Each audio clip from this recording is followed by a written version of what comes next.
সম্মানিত দর্শক, আপনাদের নিকটে আমি আরেকটা স্বপ্নের ব্যাখ্যা নিয়ে হাজির হয়েছি। আমার এক বোন স্বপ্ন ব্যাখ্যা জানতে চেয়েছে, বলেছে যে হুজুর, আমি বাসার ছাদ থেকে পড়ে গেছি, স্বপ্নে দেখেছি।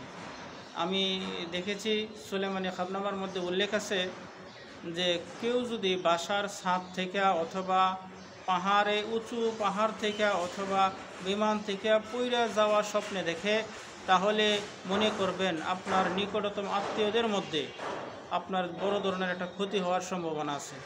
এই ক্ষেত্রে আপনি কি করবেন?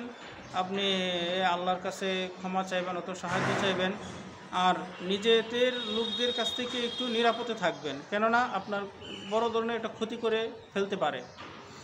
আর ধরেন আপনি স্বপ্নে দেখতেছেন যে আপনি বাসার ছাদের উপর ওইটা আরাম করতেছেন, অথবা পাহাড়ের উপর ওইটা আরাম করতেছেন, বিমানে ওইটা আরাম করতেছেন, তাহলে মনে করবেন যে আপনার নিকটে বড় ধরনের একটা ক্ষমতা আসতে পারে অথবা দায়িত্ব আসতে পারে, যেটা মানুষের উপকার হবে, মানুষের কল্যাণ হবে। এটা ভালো। প্রিয় ভাই বোনেরা, আমার এই ভিডিওটি যদি আপনাদের কাছে ভালো লাগে, পেজটি ফলো দিয়ে সাবস্ক্রাইব করে পাশে থাকবেন। আর যদি স্বপ্নের ব্যাখ্যা নিয়ে আরও কোনো প্রশ্ন থাকে, আমার কমেন্ট বক্সে আপনারা প্রশ্ন করবেন। আমি সকল ধরনের প্রশ্ন দেখে আমি ভিডিও বানানোর চেষ্টা করব।